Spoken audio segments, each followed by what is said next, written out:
اعوذ باللہ من الشیطان الرجیم بسم اللہ الرحمن الرحیم الف لام میم ذالک الکتاب لا ریب فیہ ھدی للمتقین صدق اللہ العظیم رب اشرح لی صدری ویسر لی امری واحلل عقدۃ من لسانی یفقہوا قولی۔ اگر ہم سورۃ الفاتحہ کو قرآن مجید کا پری فیس یا دباچے کی حیثیت سے کنسیڈر کریں تو پھر ابھی جو میں نے آپ کے سامنے قرآن مجید کی پہلی 2 آیات کی تلاوت کی ہے، ہمارے ہاں جو عام معاملہ ہوتا ہے کہ کوئی بھی بندہ جو کوئی تقریر کر رہا ہے یا اپنی تحریر لکھتا ہے تو جنرلی اس کی سٹارٹنگ اور فنیشنگ جو ہے وہ بہت سٹرونگ ورڈز میں ہوتی ہے، اور یہی معاملہ جو ہے وہ قرآن مجید کے ساتھ بھی قرآن مجید کا بھی ہے کہ کوئی بھی سورت قرآن مجید کی جو ہے اس کی سٹارٹنگ اور فنیشنگ آپ کو یوزلی بہت سٹرونگ اور بہت پاورفل ورڈز کی ملے گی۔ ہمارا پرابلم یہ ہے کہ ہم جنرلی کیونکہ اس لینگویج کو ہی نہیں سمجھتے، قرآن مجید کو ہی نہیں سمجھتے، تو ہم ان کو پڑھ تو جاتے ہیں لیکن جو ان کا میسج ہے وہ ہم نہیں سمجھ پاتے۔ انشاءاللہ ابھی ہم تھوڑا سا آگے پڑھیں گے تو ہمیں سمجھ آ جائے گی، لیکن ہمارے آج کے دور کے بہت سارے مسائل کہ جس میں آپ کہہ لیں کہ ہمیں ٹینشنز کیوں ہوتی ہیں، ہمارے پرابلمز کیوں نہیں سالو ہوتے، وہ بہت سارے مسائل انہی 2 آیات کے اندر ہی ہمیں ان کے سلوشنز مل جائیں گے۔ تو پہلی آیت کو ہم پہلے لیتے ہیں جی۔ پہلی آیت کیا ہے جی؟ الف لام میم۔ یہ حروف ہیں، بیسیکلی حروف مقطعات ہم ان کو کہتے ہیں، لیکن یہ بیسیکلی کیا ہیں جی؟ یہ حروف ہیں۔ حروف کی ضرورت ہمیں کیوں پڑتی ہے جی؟ حروف کی ضرورت ہمیں تب پڑتی ہے کہ جب ہم نے کوئی چیز سیکھنی ہوتی ہے۔ آپ نے کوئی بھی لینگویج سیکھنی ہے تو جو اس کا بیسک بلڈنگ بلاک ہے کسی بھی لینگویج کا وہ حروف ہوتے ہیں، یعنی کہ جو سب سے لوئسٹ لیول پہ آپ کوئی چیز سیکھنا شروع کرتے ہیں، جو سب سے چھوٹی چیز ہم سیکھ سکتے ہیں وہ حروف ہوتے ہیں جی۔ اور ہمارے آج کے دور میں آپ دیکھ لیجئے کہ جس نے میٹرک، ایف ایس سی، پھر فردر آپ اوپر پی ایچ ڈیز تک چلے جائیں، جو بھی لوگ جنہوں نے کہہ لیں کہ میٹرک بھی کیا ہوگا تو وہ حروف کو تو جنرلی ہم کنسیڈر کرتے ہیں کہ جی ہمیں آتے ہی آتے ہیں جی، وہ تو ایک کہہ لیں کہ فار گیون ایک چیز ہوتی ہے کہ جی یہ تو ہمیں آتے ہی ہیں۔ اللہ تعالیٰ نے آپ دیکھیے کہ قرآن مجید کی جو اوپننگ ہے اس میں حروف سے ابتدا کی ہے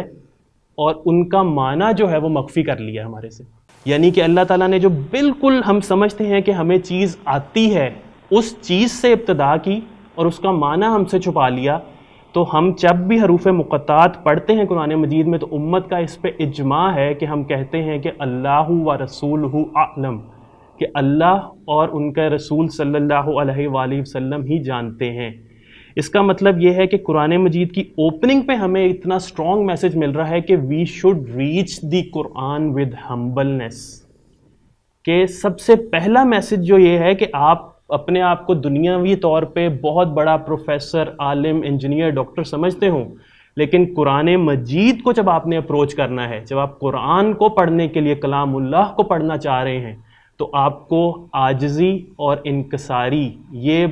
2 وہ چیزیں ہیں جو ہمیں پہلی ہی آیت میں مل جاتی ہیں کہ بیسک حروف ہمیں بتا کے ان کا مطلب اللہ نے چھپا لیا اور ہم آج تک ان کا معنی نہیں سمجھ سکے، اور اس پہ امت کا اجماع ہے جیسے میں پہلے بھی بیان کر چکا ہوں۔ اب ہم دوسری آیت کی طرف آتے ہیں جی۔ ذالک الکتاب لا ریب فیہ ھدی للمتقین، یہ وہ کتاب ہے جس میں ہرگز کسی بھی قسم کا کوئی شک نہیں ہے اور یہ متقین کے لیے ہدایت ہے۔ ابھی دیکھیں کہ ہم جب جنرلی تلاوت کر جاتے ہیں تو ہمیں یہ بیسیکلی وہ آیت ہے کہ اگر ہمیں اس کی سمجھ آ جائے تو یہ جسے کہتے ہیں نا کہ it puts you back in your place, کہ یہ انسان کو ہلا دیتی ہے کہ یہ اللہ تعالیٰ کیا رہے ہیں۔ اس میں دیکھیں کہ اللہ تعالیٰ نے ڈسکوالیفائی کر دیا ہے کہ اللہ تعالیٰ کہہ رہے ہیں کہ یہ وہ کتاب ہے جس میں ہرگز کوئی شک نہیں ہے، لیکن یہ ہدایت ہے متقین کے لیے۔ اب دیکھیے کہ ہم جنرلی جو ہے ہمارا کانسیپٹ یہ ہے کہ بھئی یہ تو ہر کسی کے لیے ہدایت ہے، لیکن اللہ تعالیٰ تو یہاں پہ قرآن کی اوپننگ آیت میں کہہ رہے ہیں کہ یہ ہدایت ہے متقین کے لیے۔ دیکھیے سورۃ البقرہ کی ہی غالباً آیت نمبر 185 میں یہ آتا ہے کہ اللہ تعالیٰ نے قرآن کو ھدی للناس بھی قرار دیا ہے، اور یہ ھدی للناس پوٹینشلی ہے۔ میں بھی آپ کو ایک ایگزامپل دیتا ہوں جس سے انشاءاللہ بات بالکل کھل کے سمجھ آ جائے گی۔ اللہ تعالیٰ نے ایک پروفائل بنائی ہے کہ قرآن مجید پوٹینشلی تو تمام انسانوں کے لیے ہدایت ہے، لیکن اللہ تعالیٰ اس پروفائل کو ایونچولی بڑھاتے جاتے ہیں، یعنی آپ کہہ لیں کہ اسٹریم لائن کرتے جا رہے ہیں کہ اللہ تعالیٰ قرآن میں ہی کہتے ہیں کہ یہ ہدایت ہے لوگوں کے لیے، پھر اللہ تعالیٰ کہتے ہیں کہ یہ ہدایت ہے سننے والوں کے لیے، پھر اللہ تعالیٰ کہتے ہیں یہ ہدایت ہے دیکھنے والوں کے لیے، قلب سلیم رکھنے والوں کے لیے۔ تو اس کا آپ کہہ لیں کہ جو بالکل چوٹی ہے وہ اس آیت میں آ گئی کہ یہ ہدایت ہے بیسیکلی متقین کے لیے، یعنی کہ ایک آپ کہہ لیں کہ پری ریکوزٹ لگ گیا, ایک کنڈیشن لگ گئی کہ قرآن مجید ہدایت تو ہے لیکن متقین کے لیے ہے. اس کی بہت سادہ سی ایگزامپل ہے کہ فار ایگزامپل کوئی ٹیچر ہیں, وہ اپنی کلاس کو کہتے ہیں کہ جی ایک بک ان کو ریکمینڈ کرتے ہیں, وہ کہتے ہیں کہ جی جو بھی بچہ اس بک کو پڑھے گا اس کو یہ بڑا فائدہ دے گی.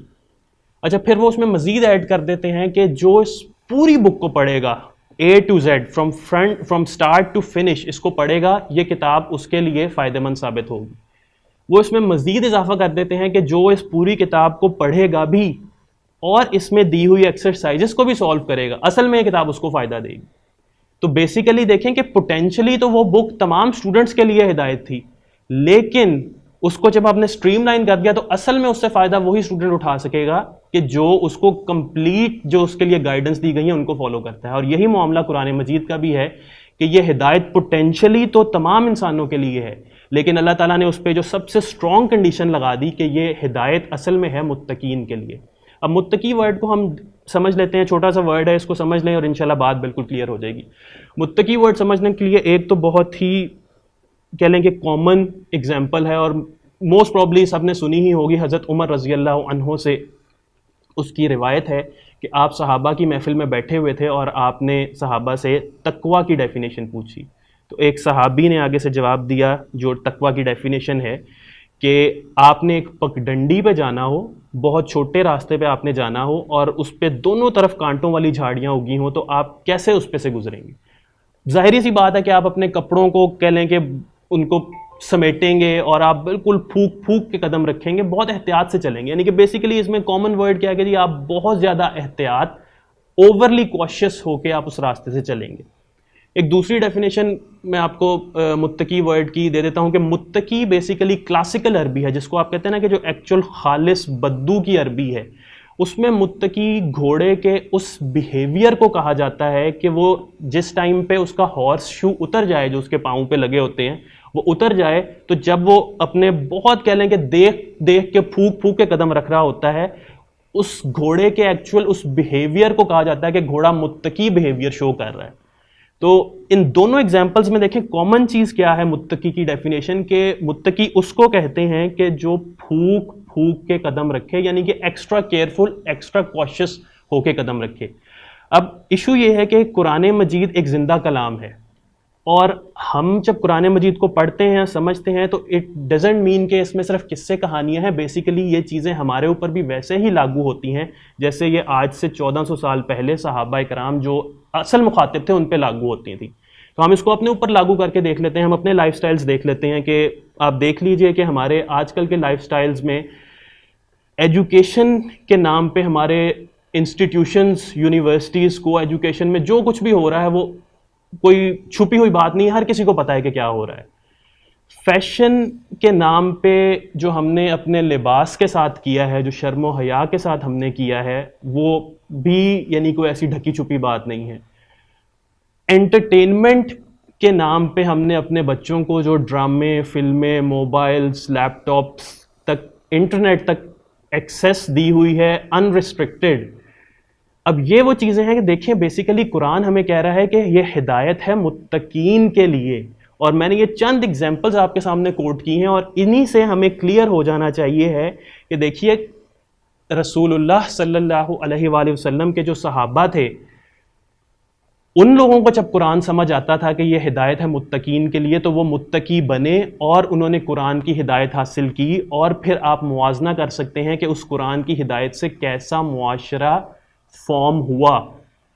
اب اپنے معاشرے کی طرف ہم لے کے آ جائیے کہ آج کے معاشرے میں آپ دیکھ لیں کہ قرآن کا پڑھنے پڑھانے کا کام شاید آج تک اتنے بڑے لیول پہ نہ ہوا ہو جتنا آج کل ہو رہا ہے. لیکن پرابلم کیا ہے کہ ہم قرآن کی پہلی آیت کے روح سے ہی ڈسکوالیفائی ہو رہے ہیں قرآن کی ہدایت سے, کیونکہ قرآن کہہ رہا ہے کہ یہ ہدایت ہے متقین کے لیے. متقی کا مطلب پھونک پھونک کے قدم رکھنے والے, اور ہمیں ہر کسی کو اپنا جائزہ لینا چاہیے, اپنے گریبان میں دیکھنا چاہیے کہ ہم کس حد تک متقی ہیں. تھوڑا سا اب اس کو میں فردر آپ کو ایکسپلین کر دوں کہ دیکھیے ہم نے آج کل جو ریچولز ہیں نا, جو عبادات ہیں, ہم نے ان کو بیسیکلی بنا لیا ہے کہ نماز، روزہ، حج اور زکوٰۃ یہ بیسیکلی امپورٹنٹ ہیں اور انہی کو ہم نے لے کے چلنا ہے. جبکہ میں آپ کو بتاؤں کہ قرآن مجید کا جو بیسک کہہ لیں کہ سبجیکٹ ہے، جو very much talked about subject ہے، جو قرآن مجید میں بار بار آ رہا ہے، وہ متقی ہے. اس کی آپ کو میں اگزامپل دیتا ہوں کہ روزے کے بارے میں اللہ تعالیٰ نے کیا احکامات دیے ہیں. روزے کے بارے میں ایک جگہ قرآن میں حکم آ رہا ہے اور وہ ہے کہ یا ایھا الذین آمنوا کتب علیکم الصیام کما کتب علی الذین من قبلکم لعلکم تتقون، تاکہ تم متقی بن جاؤ. روزہ is a device to make you متقی.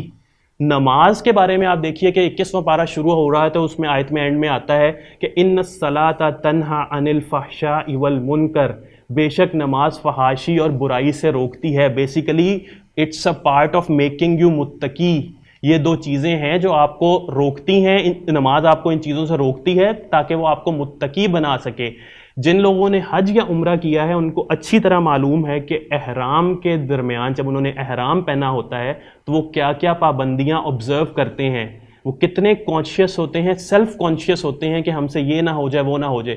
بیسیکلی یہ جو تمام عبادات ہمیں دی گئی ہیں یہ ہمیں متقی بنانے کے لیے ایکسرسائزز دی گئی ہیں. دیکھیں ایک بندہ ایکسرسائز کرتا ہے اپنی باڈی بلڈ اپ کرنے کے لیے یا اپنے آپ کو فٹ رکھنے کے لیے، اگر وہ ایکسرسائز وہ کام ہی نہیں کر رہی تو اٹ مینس کہ there is something very basically wrong with that exercise. اور یہی معاملہ ہمارے لیے بھی ہے کہ ہمیں یہ جو نماز، روزہ، حج، زکوٰۃ دیا گیا ہے یہ بیسیکلی آپ کہہ لیں کہ درمیان میں متقی ہے اور اس کے ارد گرد یہ ہیں کہ یہ ہمیں متقی بنانے میں ہیلپ کرتے ہیں. لیکن اگر ہم ان کو جسٹ ایز کہہ لیں کہ ریچولز لیتے ہیں، جو کہ آج کل ہم نے ان کو کنسیڈر کر لیا ہے، تو پھر پرابلم وہی ہوتا ہے کہ ہم اپنے معاشرے کو دیکھ لیں کہ ہم لوگ قرآن پڑھا تو رہے ہیں لیکن ہمارا معاشرہ جو ایک متقی معاشرہ، جو کہ قرآن سے ہدایت یافتہ معاشرہ ہونا چاہیے، وہ نہیں بن رہا ہے. ریزن بینگ کہ ہم قرآن کی جو پہلی آیت ہے اس کے تناظر میں ڈسکوالیفائی ہو گئے. ایک فائنل ریمارک پہ میں اپنی بات کلوز کرتا ہوں کہ آپ دیکھیے کہ جو نماز، روزے اور زکوٰۃ کا، نماز، روزے اور حج کا میں نے ابھی بات کیا، یہ قرآن مجید میں یہ جو روزے کی فرضیت کا حکم ایک جگہ دیا گیا ہے ہم اس کو آبزرو کرتے ہیں. آپ دیکھ لیے کہ بہت ریئر مسلمان ہوتے ہیں جو روزہ نہ رکھتے ہوں. حج جو ہے میجورٹی جس کے پاس اسباب ہوں وہ حج کرتا ہے. نماز میں آبویسلی کچھ کوتاہی ہو جاتی ہے اور زکوٰۃ میں بھی میجورٹی آف دا لوگ جو ہیں وہ زکوٰۃ دیتے ہیں لیکن کچھ نہ کچھ کوتاہی ہو جاتی ہے. لیکن جنرلی ہم دیکھیں کہ یہ وہ چیزیں ہیں کہ جن کے بارے میں قرآن مجید میں ایک ایک، دو دو یا 5 سے 10 مرتبہ ان کا کہا گیا ہے اور ہم جنرلی ان کو فالو کرتے ہیں. تقویٰ کے بارے میں آپ کو بتاتا ہوں کہ قرآن میں تقویٰ کے بارے میں رفلی تقریباً 200 مرتبہ اللہ تعالیٰ نے حکم دیا ہے. اتقوا اللہ فاتقوا اللہ لعلکم تتقون. یہ ساری مختلف فارمز ہیں جس میں اللہ تعالیٰ بار بار حکم دے رہے ہیں. اس کی میرے استاد محترم بہت زبردست اگزامپل دیتے ہیں جو کہ مجھے میرے دل کو لگتی ہے، میں آپ سے وہ شیئر کرنا چاہتا ہوں. وہ کہتے ہیں کہ جی دیکھیں بچے جو ہے نا، جن کے بچے ہیں وہ اس ایگزامپل کو بہت اچھی طریقے سے سمجھیں گے. بچوں کو ہوم ورک نہیں پسند ہوتا. آپ بچوں کو 10 دفعہ کہہ لینا کہ ہوم ورک کر لو، ہوم ورک کر لو، ہوم ورک کر لو، وہ ان کو بار بار کہنا پڑتا ہے ہوم ورک کر لو، ہوم ورک کر لو. یا جو کام ان کو نہیں پسند ہے آپ کو بہت دفعہ کہنا پڑتا ہے. جبکہ جو کام ان کو پسند ہے آپ ایک دفعہ کہیں گے وہ فٹافٹ کر لیں گے. یہی معاملہ جو ہے کہ دیکھیں ہمیں قرآن مجید میں روزے کی فرضیت ایک باری کہا گیا، حج اور نماز وغیرہ کے احکامات اتنی مرتبہ نہیں آئے جتنی مرتبہ ہمیں اللہ کا تقویٰ اختیار کرنے کا کہا گیا ہے. آبویسلی یہ ایک مشکل چیز ہے لیکن جو ہمارا قرآن کا بیسک میسج ہے، جو قرآن کا آپ کہہ لیں کہ بہت کامن میسج ہے، بار بار ریپیٹ ہونے والا میسج ہے، جو اللہ تعالیٰ نے پہلی ہی آیت میں، قرآن کی پہلی آیت میں ہمیں میسج دیا ہے کہ یہ کتاب ہے جس میں کوئی شک نہیں ہے لیکن یہ ہدایت ہے متقین کے لیے. ہم سب کو چاہیے ہے کہ ہم قرآن کو سمجھیں، اس کو اپنے اوپر اپلائی کریں، اس کو محض ایک ریڈر، ایک عربک ریڈر نہ سمجھیں، اس کو سمجھنے کی کوشش کریں، اس کے جو ہمیں سمجھ آئے اس کو اپنے اوپر اپلائی، اپنا کہہ لیں کہ آپ اپنی سیلف اسیسمنٹ کریں کہ ہم متقی کے لیول پہ کہاں کھڑے ہیں. اور انشاءاللہ جب ہم سیلف اسیسمنٹ کریں گے تو ہمیں یہ چیز بہت فائدہ دے گی. ہمیں اللہ تعالیٰ سے دعا کرنی چاہیے کہ ہمیں قرآن مجید پڑھنے، سمجھنے اور اس پہ عمل کرنے کی وہ توفیق دے.